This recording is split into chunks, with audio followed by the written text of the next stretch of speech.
Hello जय हिंद, आपका स्वागत है। बिहार बोर्ड 12th एग्ज़ाम 2026 के मोस्ट इम्पोर्टेंट्स इंग्लिश का समरी प्रोज चैप्टर का chapter 3 a pinch of snuff Hindi और अंग्रेजी अर्थ सहित समझेंगे।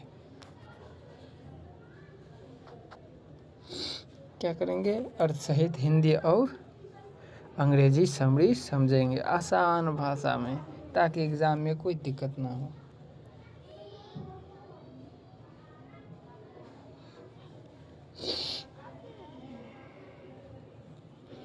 चलिए स्टार्ट करते हैं। पहले स्टार्ट करते हैं। यहाँ देखिए, चैप्टर तीसरा है प्रोज, PROSE प्रोज का तीसरा चैप्टर है। तीसरा चैप्टर का नाम है ए pinch of सनफ। मनोहरमाल गणकर।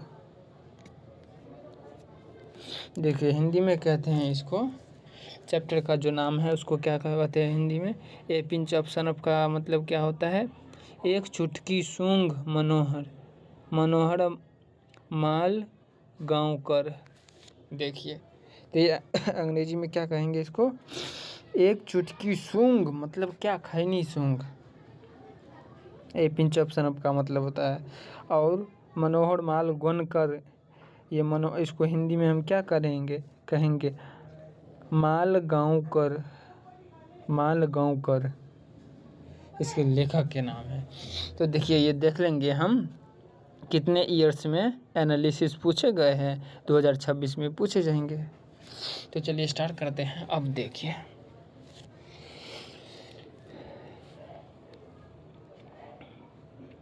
Manohar mall Gaonkar is a short, रुक जाइए,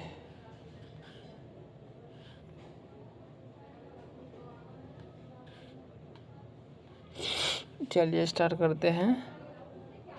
मनोहर माल गांवकर शॉर्ट ए स्टोरी, मतलब ये जो मनोहर माल गांवकर जो लिखे हैं writers A pinch of सनफ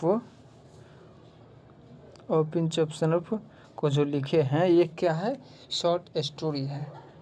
a pinch of snuff is full of wit and adventure. तो इसका हिंदी मतलब हर एक पॉइंट करके हम हिंदी समझेंगे। देखिए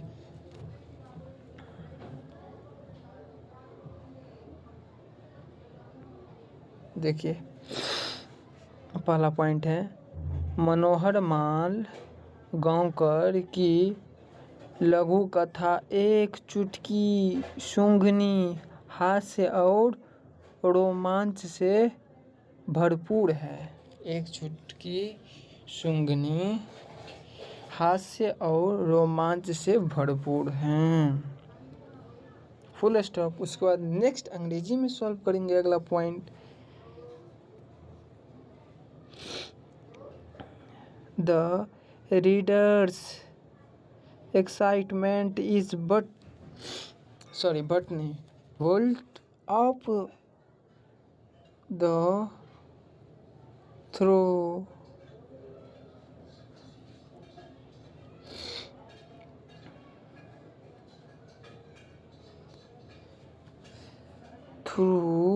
द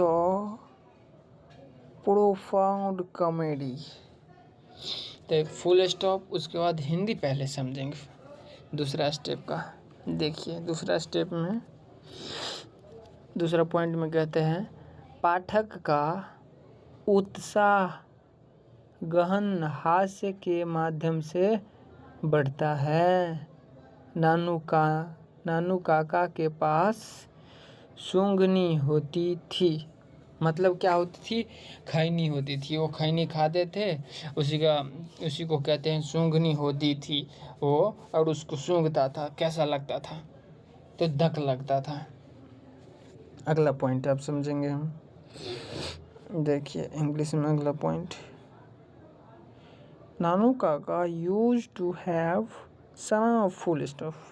चलिए पहला पॉइंट को सॉल्व कर लेते हैं, सन ऑफ फुल स्टॉप। तो चलिए अब अगला पॉइंट इसमें क्या है, नानू काका चतुर और हाजिर जवाब व्यक्ति के रूप में उभर कर सामने आता है, फुल स्टॉप। अगला पॉइंट अब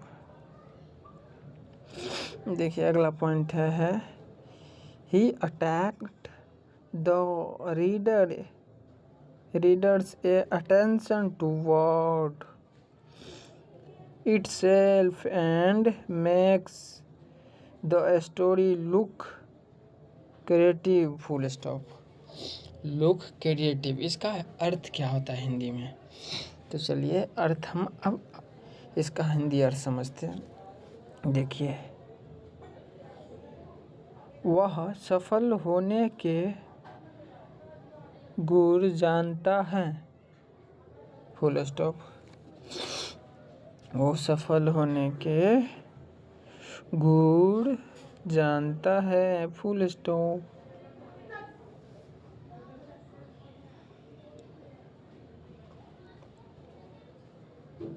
नेक्स्ट,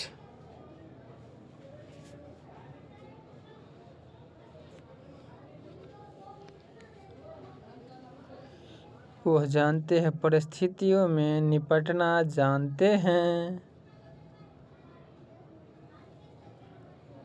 परिस्थिति में निपटना जानते हैं। अगला point, Nanu Kaka stand out as a clever and witty person, full stop. Nanu Kaka क्या है, क्लीवर ईमानदार थे, चालाक थे, अपने काम को निपटना जानते थे।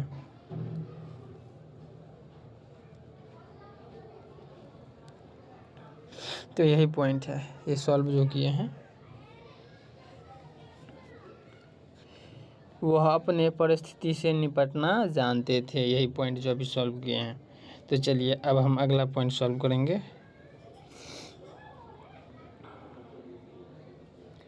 ही knowing the tracks to be successful, who track the successful।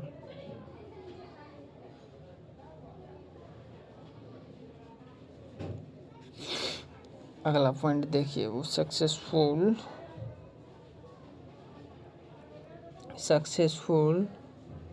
He knowing the handling of a station, तो देखिए हम अब हिंदी में समझेंगे।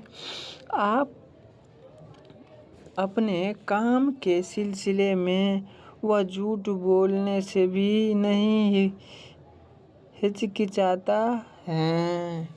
कौन? नानू काका झूठ बोलने में भी नहीं हिचकिचाता है। चलिए अब हम समझेंगे।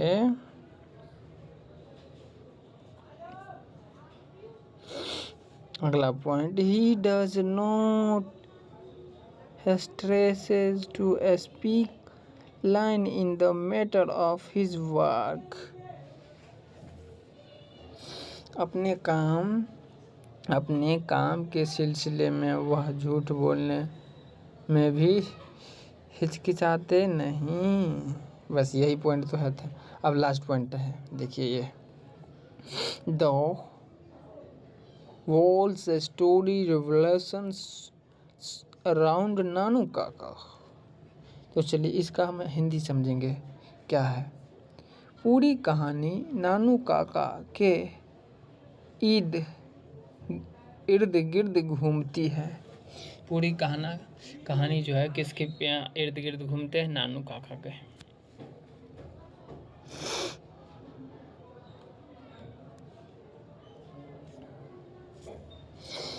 चलिए तो अगला पॉइंट अब हम जानते हैं।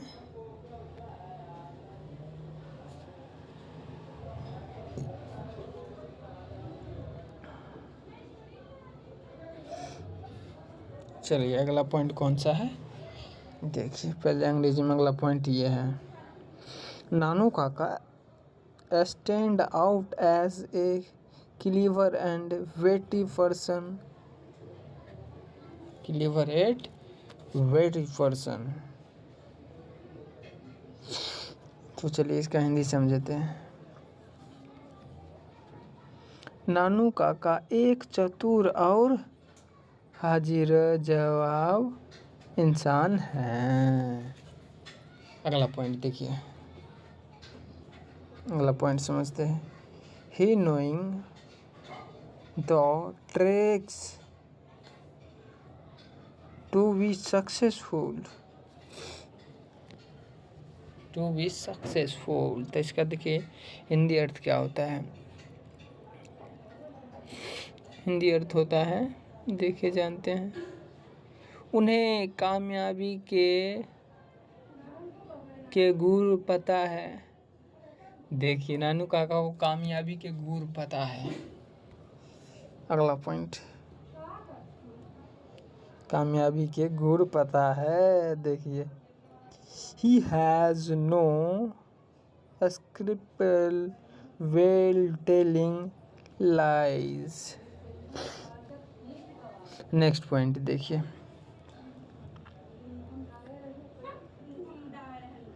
झूठ ही इस दुनिया में कामयाब होते हैं। देखिए कामयाब होते हैं, झूठ ही इस दुनिया में कामयाब होते हैं। चलिए अगला point,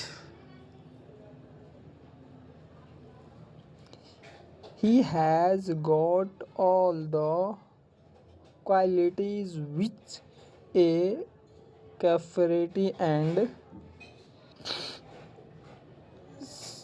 cunning fellow must have। Full stop, ये हैव की जगह फुल स्टॉप है।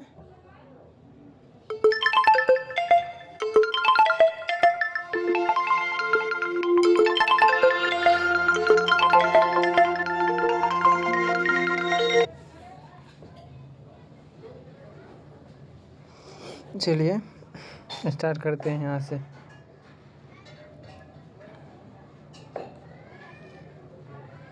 I like him because such men only suggest in this world। Suggest in this world।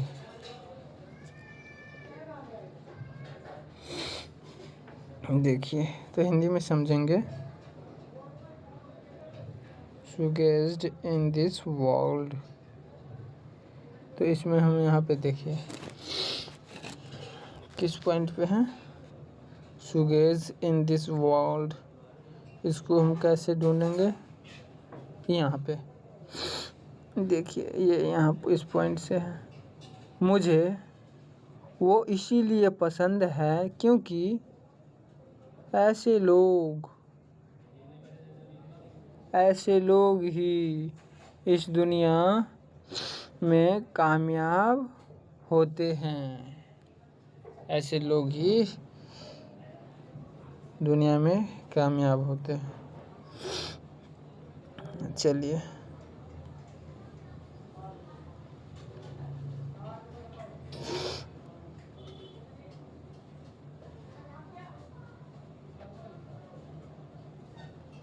अगला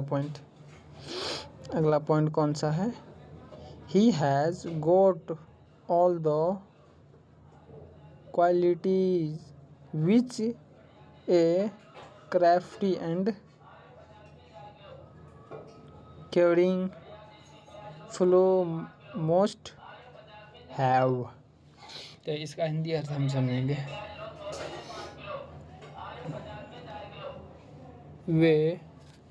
वो हालात से निपटना जानते हैं।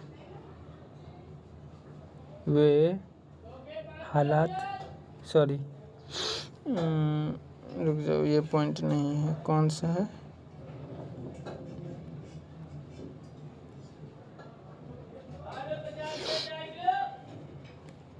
ये पॉइंट है।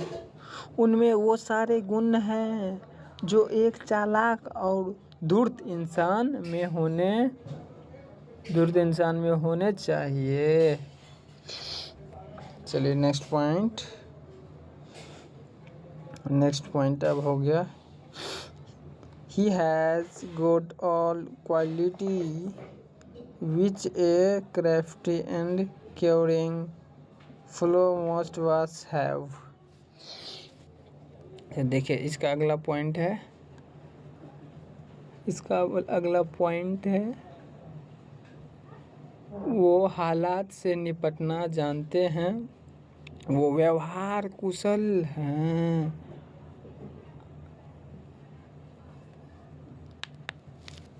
व्यवहार से निपटना जानते हैं।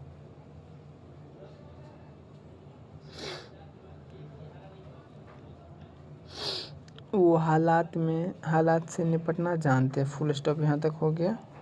अब अगला पॉइंट है यहाँ पे देखिए। He knowing handling of a station. Next, वो व्यवहार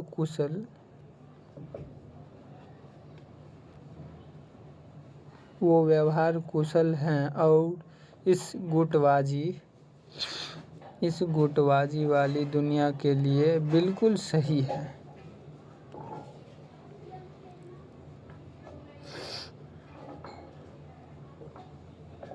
गुटबाज हैं। Facted in the end, he is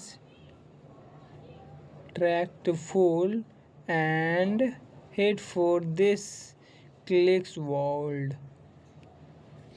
चलिए अब अगला पॉइंट सॉल्व करते हैं। अगला पॉइंट क्या है?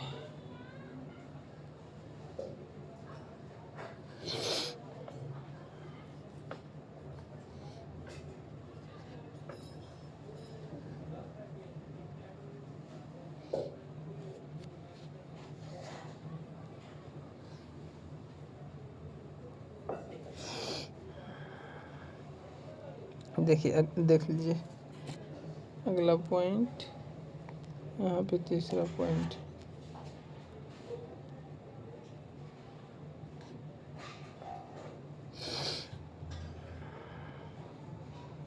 अगला पॉइंट अब बच गया लास्ट तीन heading. Last point. It is correct that a person like Nanu Kaka will be successful in the present society।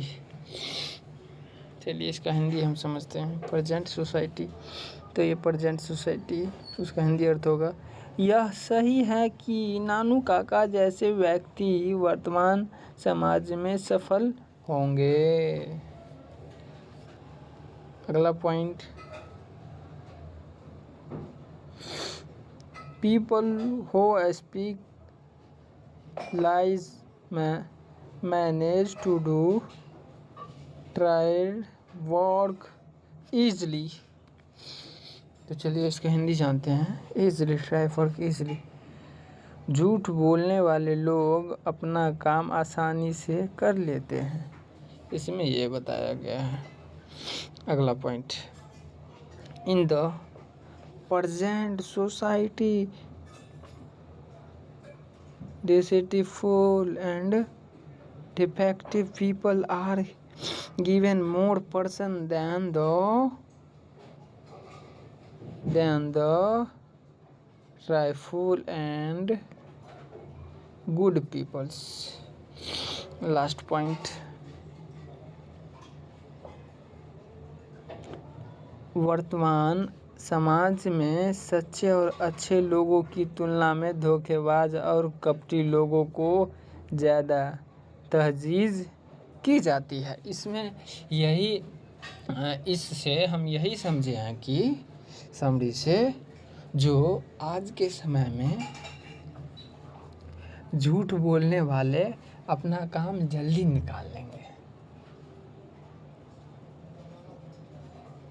तो ये बताइए, तो जो हमारे देश में सारे आदमी हैं जो झूठ ही बोलते हैं, नहीं झूठ नहीं बोलते लेकिन बहुत ज़्यादा स्तर पर झूठ बोलते हैं, उसके कारण वो अपना काम जल्दी निकाल लेते हैं और सच्चे बात पे रहने वाले वो पीछे छूट जाते हैं। तो इसी प्रकार से आसान भाषा में समझेंगे हर एक चैप्टर्स के समरी। जय हिंद।